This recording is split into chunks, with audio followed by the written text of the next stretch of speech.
What's up, everybody? Welcome to this week's episode of the Comeback Couples Podcast. I'm your host, Mark Jennison, with Kendra Jennison. And we are back at it today. We're filming on a Wednesday instead of a Thursday. Whoa. What do you think about that? Switching it up. Switch hitter. Switch hitter. Switch hitter. Remember you tried to tell me the other day when we were walking that you can bat both ways? I can. Yeah. Like, I'm really talking about sports. I'm not talking about being a swinger. Definitely sports. not. I'm literally talking about swinging a baseball bat. I was like, what are you talking about? Okay, cool. Listen, today, I've got a couple different things. We're going to do things a little bit differently. I want to go 3 different topics and just kind of talk about them, because I think that they're like, I wrote them down before we came in here, and I think that they're prevalent in our life right this second. The topic number 1 is living a clean life, right? The importance of that. I know you got the feels for that. Like, you feel pretty good about that one. Life. Overnight success. And then updating your network. Mm-hmm. Right? And I'm not talking I like about all those topics. Yeah. Okay, so those are my 3 today. You picked 3 bangers to just roll with. Bangers. Banging. The reason we do this on a Wednesday right now is because I'm flying to California to go to California. I'm flying to California to go out and work on writing the book, a couple different books for I'm a Comeback. Going to be close by the ocean, spending some time. Are you jealous because you don't get to? I am a little jealous. Why? Because our children all have very important sports events. And if they didn't, while you were writing your book, I would be doing what's very important to us. Reading your books? Reading and surfing. Oh, you've been doing it in California. Yeah. Yeah, you lose. Sorry, you can't go with me this time. Sorry, it's another time. Another time. No. All right, let's jump into the conversation piece today. Living a clean life. I think it's interesting because you've got a friend named Clean Living Caro, I think is her name, on Instagram, right? She's always talking. She goes crazy. She's about it, and I love it. Like, I shouldn't even say crazy. Like, she's got real facts. I'm like, oh, well, I'm not on social media anymore, but like, I used to see these things. Like, oh, that's kind of makes sense, right? Like, pretty cool. But when I'm talking about a clean life, I'm talking about a clean life emotionally, physically, spiritually, financially, mentally, and the importance of a clean house, keeping your life in order versus living this life of chaos and insanity of shit. What do you think about? Do you think we live a clean life? Yeah, definitely. I would say everything in our life, the way our home is, clean, organized, the way we dress, very clean. Well, I mean, I got these shorty shorts on right now. You do. The people that we choose to keep in or out of our life, it is very clean cut. Like, you are either supportive and encouraging and with us, or you're just not even a thought. Like, okay, you know what I mean? Very clean cut and to the point in our life. And the way we exercise, the way we eat our food, all things that have shifted my entire life completely. When I met you, obviously I was very poor, but I ate as clean as I could with what I was working with. I kept my home, even the minimal things that I had in it was still very clean. Except for it smelled like cigarettes. It definitely smelled like cigarettes. Just a crusty old apartment. By the way, when I walked in here today, it smelled like cat piss. Well, I didn't smell it. Oh. So, I don't know. Anyways. What I'm just saying is being clean, clear, has done focused. It has done, well, it's exactly what it's done for our life. It's been able to keep us focused. It's been able to keep us very intentional with what we're doing. It's been able to keep us motivated and just optimize every single space in our life because we choose to do that. And I would never have it any other way. And I remember when I first met you, you were so eminent on telling me, because I was very like routine. We do this, and then I do this, and then I go to work, and then I do this, and then I stopped working, and I immediately found like this new clean cut routine, right? And I remember I would ask you all these questions about your business, and you would tell me all the time, you're like, I just thrive in the chaos. The more chaotic it is, and I was just found that so strange, and I was like, well, all right, I'm going to let you think that, but I don't think that's right. And now, well, once again, everything has come full circle, and you're like, I just don't know how I thrived in that chaos before. Everything needs to be. I've thought about that, actually. It's not that I thrived in the chaos, because I created in the chaos. I was going to say, I think it was you created. I was mistaking thriving for creation. And I think you loved to create problems in a sense, because what you are the master I love to at solve problems. is I don't like solving to create them. I like to problems. solve Sure. them. But I think that's what I think you wanted, so many problems to solve that you were creating problems. So you're like, I'm just going to put as much chaos into my life so that way when I start, check, got that checked off, then essentially you're telling yourself that you're solving problems, you know? And I remember thinking, that is, like I said, that is probably not right. But okay, if that's what you say, I'm just going to be over here doing what I do. Yeah, but it's still got us where we're at. 100%. The reason there's a reason for that. Like many dudes that come into my program, like we're so addicted to these stories and the chaos and the life that we build. And the reality is when you start making these choices and decisions, like for me, for sure, like the life that I had to unwind was full of chaos. No doubt. So I didn't even know how to live. So when I thought I was thriving in chaos, which was just creating a new life, I'm like, fuck yeah, this feels good. No white space on the calendar. I'm all in. I'm working 22 hours a day. We're going to do this. I've got these 7Fs, these things I invented. This vision is over here. But like,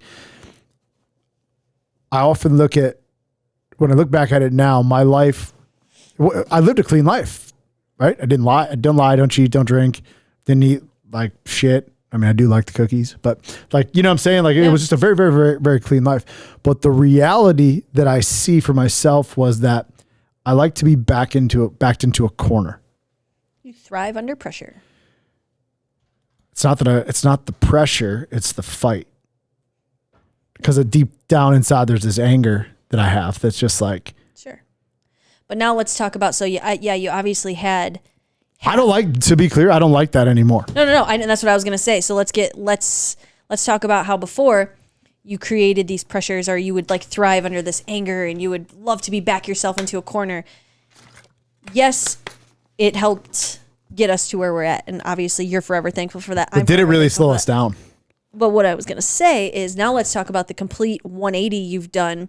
Now you're in a spot where you have clarity. Everything is smooth and focused and clear. It is just so opposite of how you were operating before.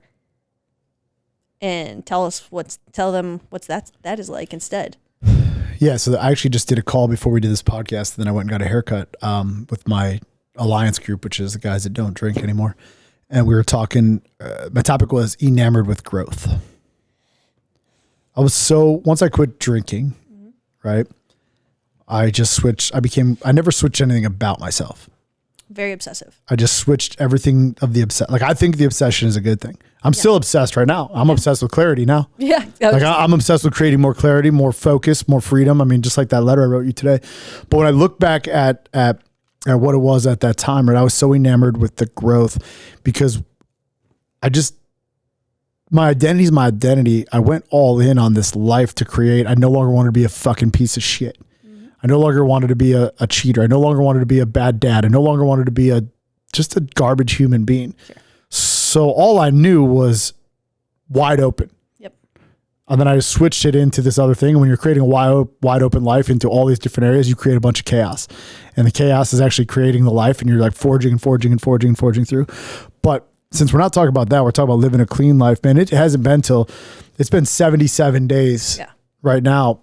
For the first time of me understanding that I was so enamored with the growth that the very space that I wanted, I'd had multiple times, but I overlooked at it because I wasn't willing to sit and respect the place that I was in, because I was addicted to the story of building and building and building, failing to realize that the same energy, the specific energies that I took to get, even before I met you, but then once I met you, how we went off like this hockey stick, that feeling of creating is just the most powerful feeling.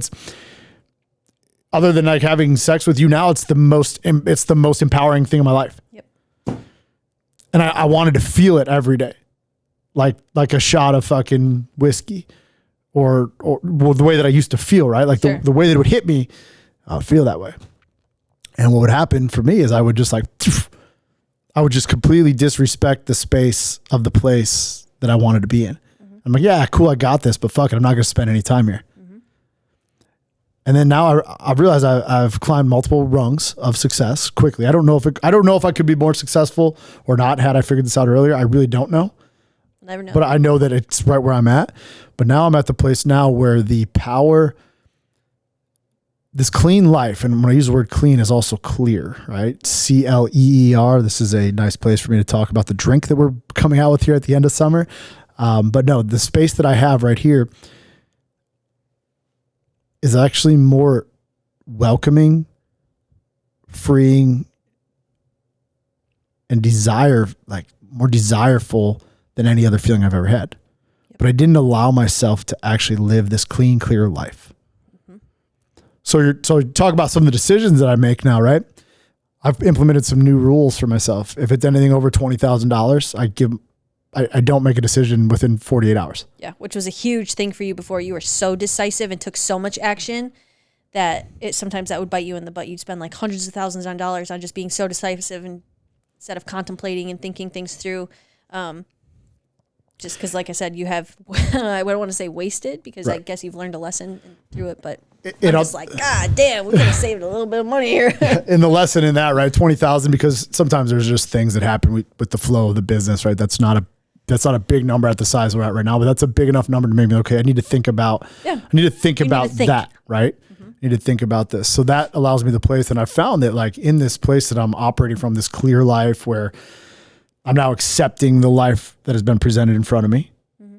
and I'm learning to live inside of it. I'm able to actually just run my company better. Yeah. I'm able to coach better. I'm able to create better content. The other thing for me that's been really clear too was coming off social media. Huge for you. Like I honestly feel bad for Ryan over there. He's probably on social media right now on his phone if you look at him, but you know, that's what he does. It's what he does. It's consuming. It's what he does, but it's like a needed thing. I think for him, I'm gonna tell him in the future here, like we might find a social media manager so that he can have some clarity too, because just operating this way is just better.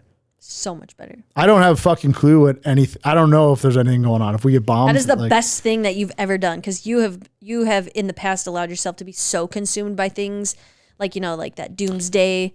Everything in the world is going to shit and blah. Like you have two things, right? One, I can feed into just the fucking anger in the country because I hate pussies, and two, I also see what other guys in the space that I live, like, oh, well, that guy's got this and this. So you start comparing. And I'm like, dude, fuck this. I want nothing to do with any of these things. Yeah.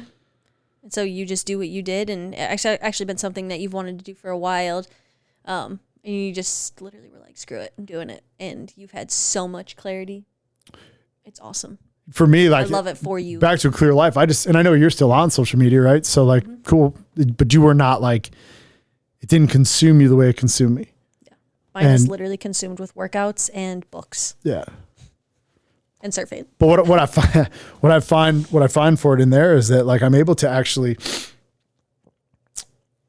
focus back into what matters, which is the lane in the world that I'm building. Yep. So like the only social media that I go on is my own business one. It's our own group. Yeah. Right where the guys are. I was just getting a haircut. And he asked me, he's like, dude, I never see any of you guys. You guys are always creating content. You're always creating, but like I don't see it anywhere. And I'm like, well, we put it out, but that's because it's specifically for the people that are in our world. Mm-hmm. And it's interesting because in my every day, my goals for the past 77 days, I've written down, I only fuck with people and I'm a comeback. I stay in my lane. I build my world. I build my stage. Yep. And like one of the last pieces for me was actually letting go of that. And now I got to figure out how, like, it's a necessary evil we need, but I'll figure that out. Anyways, from a place of clarity and living a clean life, my fitness is getting better. My mindset is getting better. The rest is getting better. I'm able to sleep deeper at night. That's a big deal for me. But it's not just about the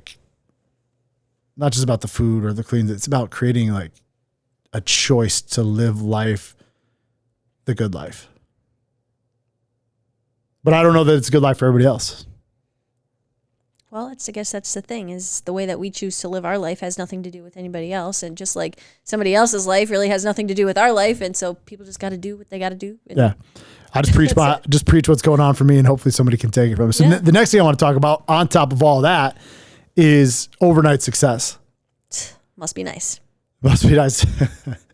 Does it exist? No, I don't know. Maybe unless you're like, what do they call that? Where you get like a trust fund or something? I don't even think that's success though.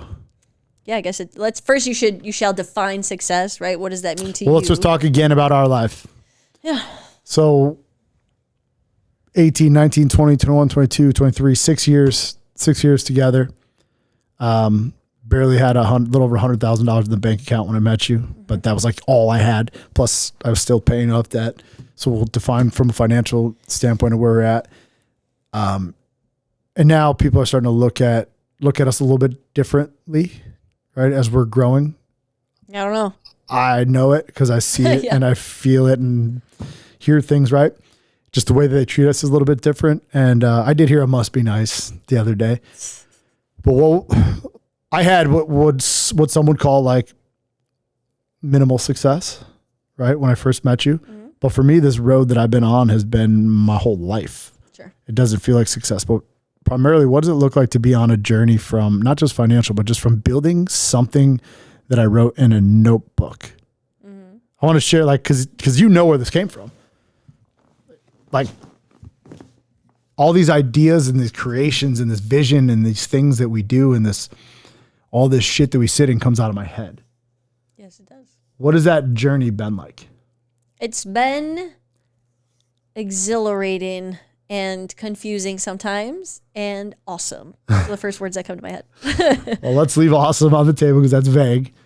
Exhilarating. What's been fun about it? Just watching you specifically, like you said, literally take an idea from your head and watch it come to life is mesmerizing.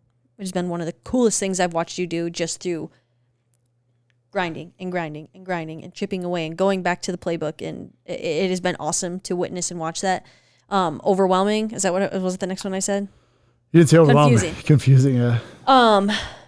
Just because we do try to figure it out, not everything works the first time. Most of the time it does for you actually, but not everything does. It usually works the first time, then I fuck it up trying to make it better. And so just like I kind of said, just like, okay, going back to the drawing board. Okay, now let's try this. Okay, that didn't work. Now let's try this. And it's like, dang, are we doing the right thing? Dang. It just moments of where things can kind of get confusing. And yeah, I think those are. So for me, like the journey of overnight success has been, and I don't think it was an overnight success. Obviously that's a joke headline, right? Yeah. Okay. But I don't know if it's a joke headline, but people think that because when they start noticing, nobody really sees. And this came into play when you were talking about the drink and how people maybe don't recognize the magnitude of what's going to be created there. Sure. Right. And what we're truly building and what we're doing. And a lot of that is because you don't so it was an interesting thing because you don't recognize your growth. Sure. I guess you're right. I don't. And I was waiting for the topic to do this today. Like, yeah. Instead of just telling you that, like, you don't really recognize how much you've grown by the life that we live in this overnight success, if you will, because as you get more and more successful, or we get more and more, we just building and build. I shouldn't use the word success. We're building the life of our dreams. We're building our life of our dreams that we don't want to take a vacation from, that we like doing. And every day when you're in this thing with me, it's constant feedback loop of positivity and sometimes some struggle, but like you learn and your resilience and you get stronger and you back me and you're like, okay, I don't know if that's going to work. And then sometimes when I'm way down a rabbit hole, you pull me back because you see that I'm just smashing my head like one of those vacuums that's a robot that just keeps running into the wall, right? Like I'm doing running into it. And you're, hey, come back here, motherfucker. And like you don't recognize where you sit inside of it. And these are like the overnight success and the updating your network thing kind of go hand in hand. And your feedback to me was like, yeah, but it kind of upsets me because these people don't necessarily get the magnitude of it. They don't understand what we're doing. Yeah. And like, I clearly am like, that's because you now exist in another world. Yeah, I guess and interesting because like, yeah, I guess I never viewed it that way. Back to what you said, like defining success. You didn't set out to do that.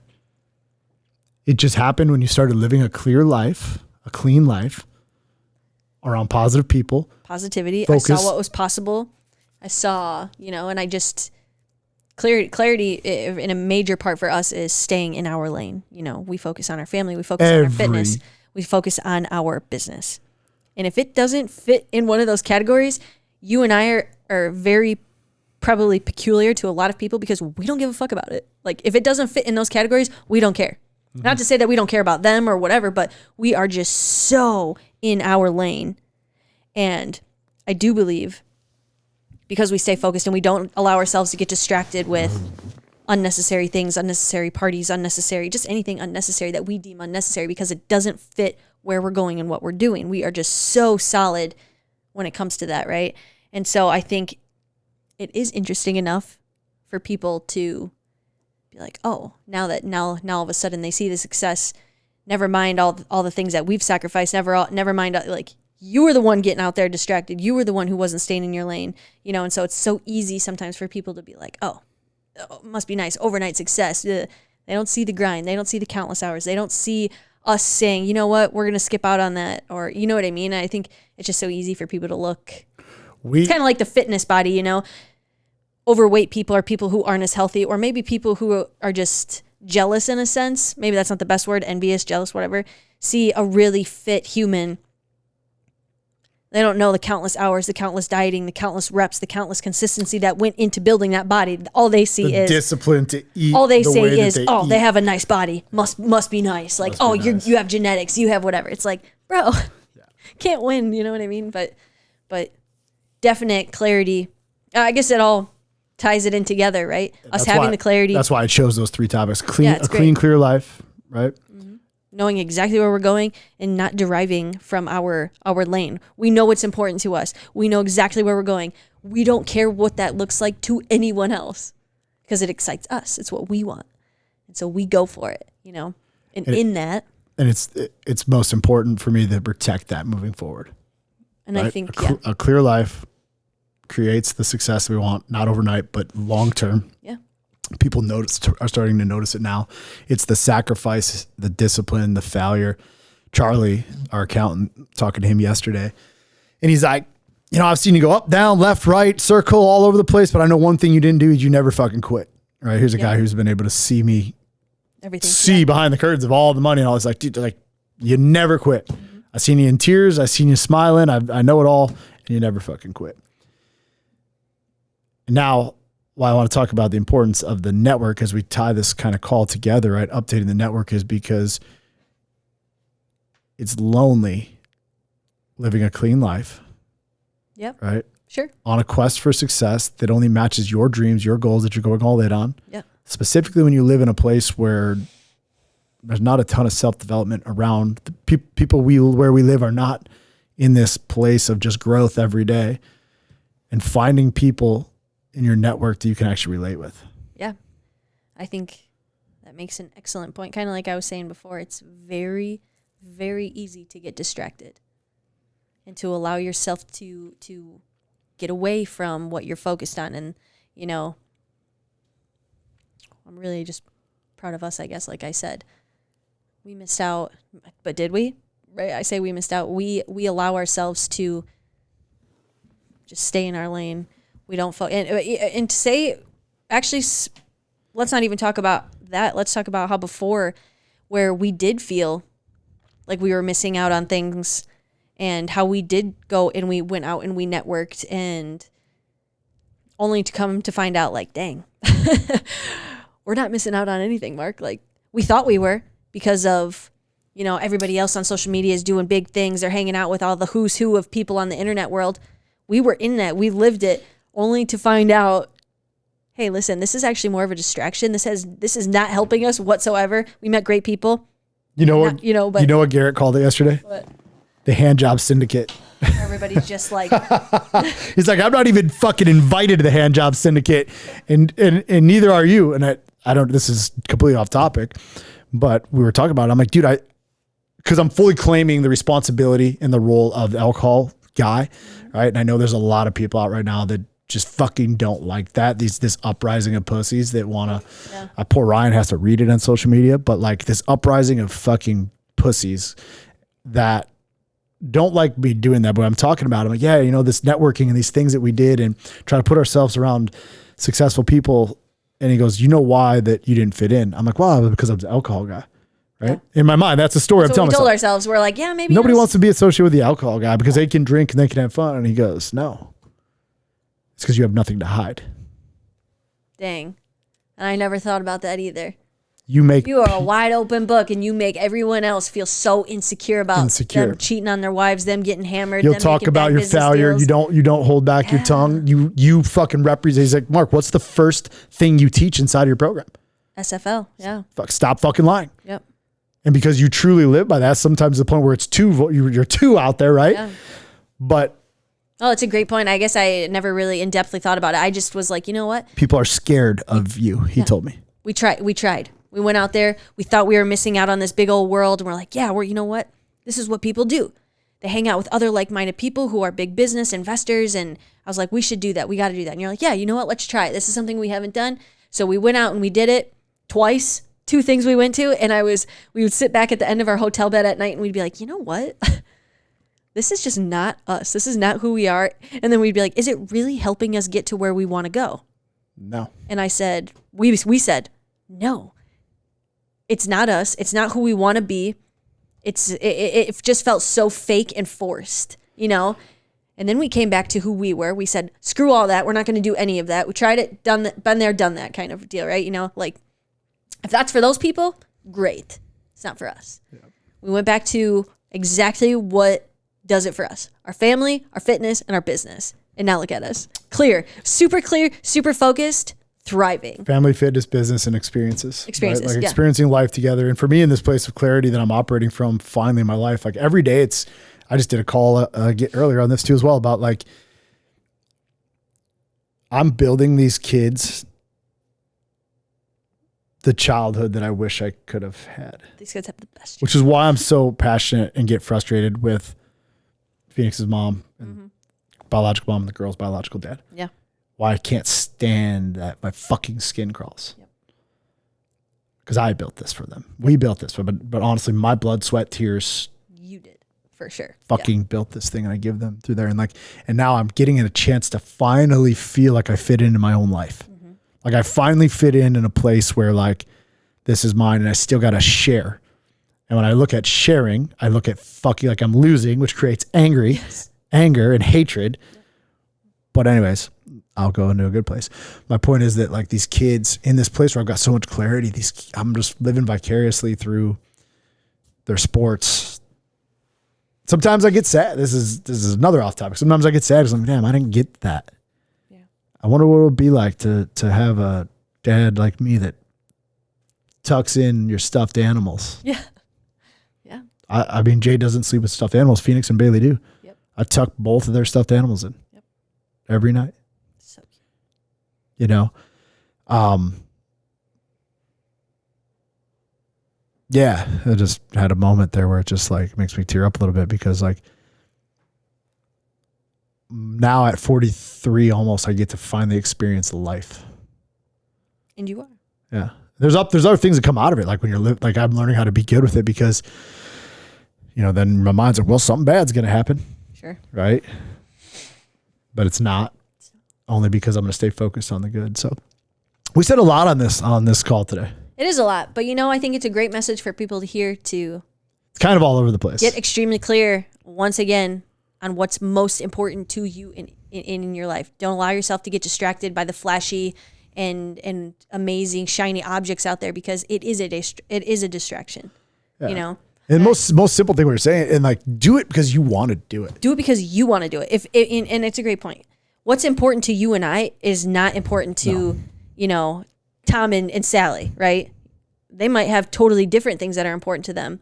Just what's important to you? What do you want out of your life? Do not derive from that and go all in for it. Yeah. You'll be good. You'll be so clear. You'll be so happy. You'll be so focused. Yeah. It's awesome. All right. We're going to leave it at that today. That's it for today's episode, this week's episode. And we'll see y'all later. Thank you.